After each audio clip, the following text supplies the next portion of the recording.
С момента релиза бета-версии CS2 прошло уже почти 3 месяца, а мы до сих пор находим намеки на будущее обновление в игре. Но за все это время возникло множество вопросов. Что из этого в итоге появится на свет? И действительно ли разработка находится на стадии беты? Меня зовут Пром, и это ролик по новым утечкам и будущим обновлениям.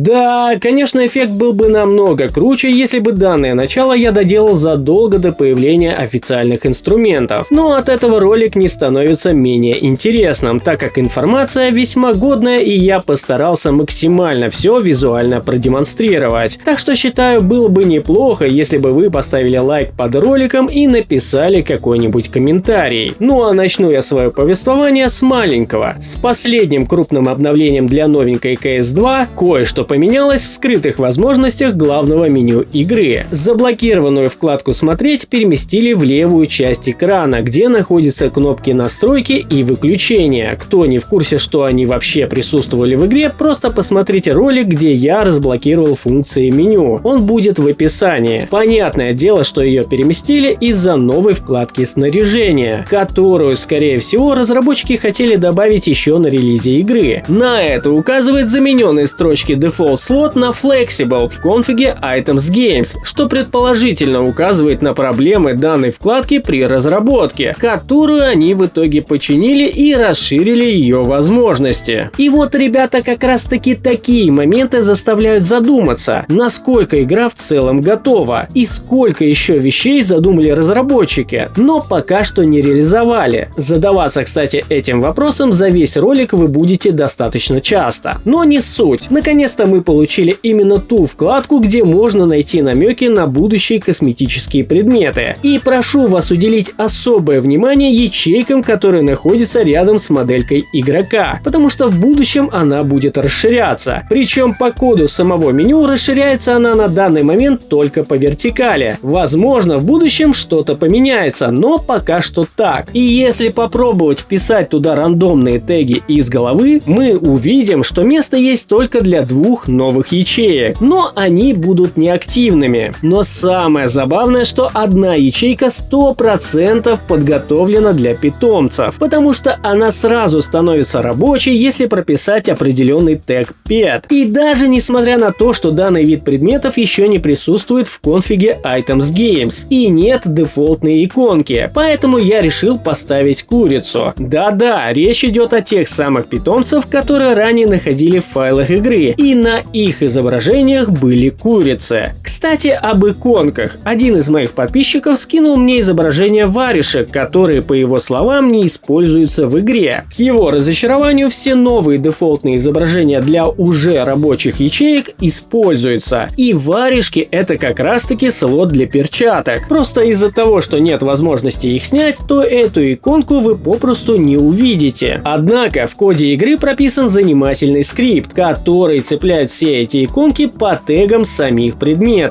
Сделано это, понятное дело, для более удобного добавления новых. Одним словом, меньше работы для разработчиков. Ну а прежде чем мы пойдем дальше, взглянем немножечко на спонсора. Не знаешь, где можно вывести свои скины? Skins Monkey – лучший обменник CSGO скинов, на котором можно получить бесплатно $5, используя мой промокод Malikura23. Ну а при пополнении можно получить еще и 35% бонус. И учитывая наличие способов, это будет нетрудно. Так что обязательно заходи, ссылочка в описании.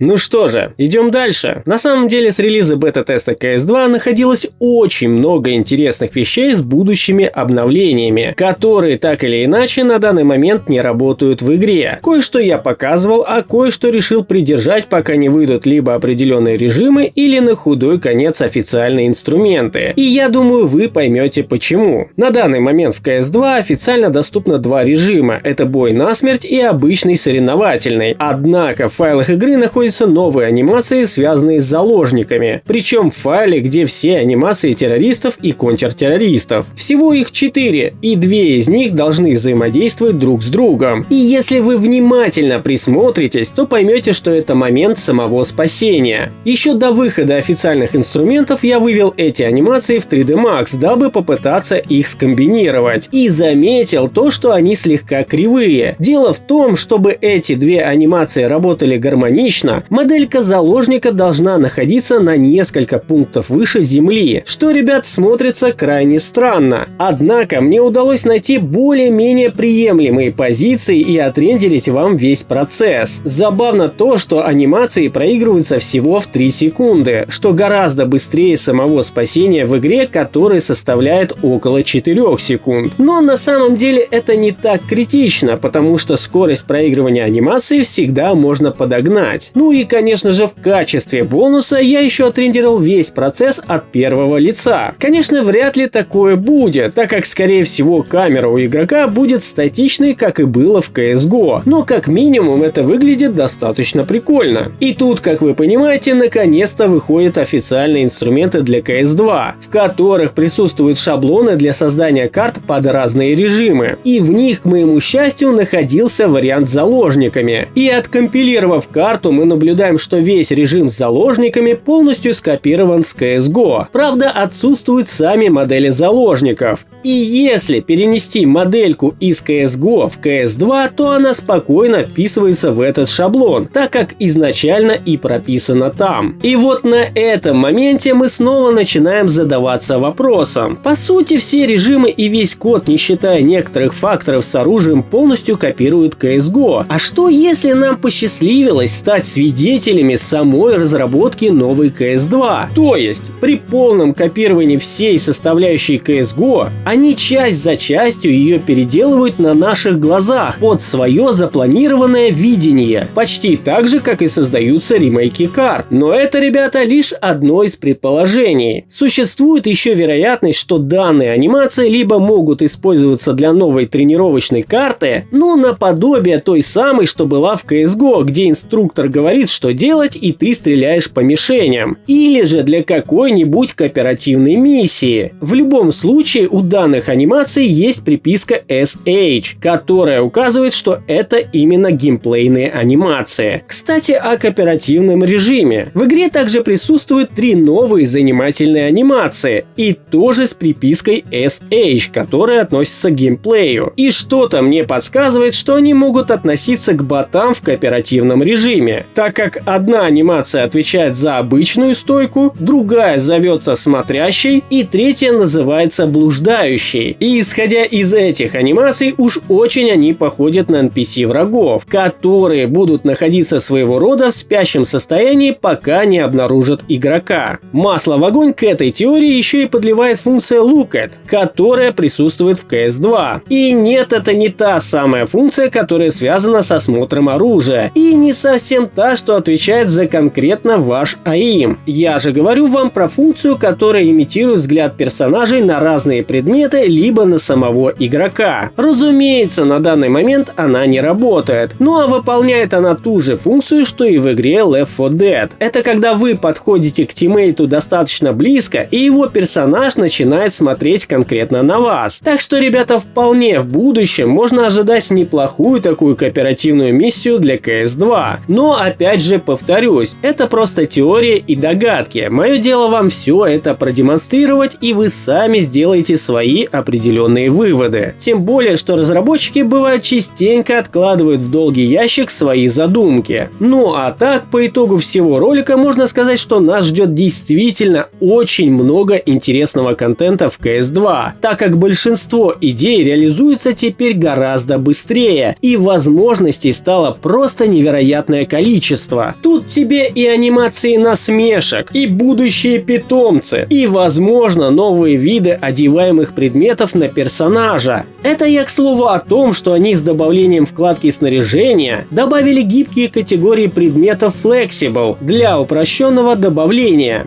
Ну а мнение мое не изменилось. Я все так же считаю, что они слишком рано выпустили бету CS2. Из всех моментов ролика это легко прослеживается, потому как очень много чего скопировано с CSGO и недоделано в CS2. И да, это еще одна монеточка в копилку теории о том, что игра может выйти гораздо позже. Ну а на этом у меня все. Надеюсь, для вас ролик был достаточно информативным, и вы не обделите меня своей поддержкой. Огромнейшее спасибо вам за просмотр, всем пока и удачи!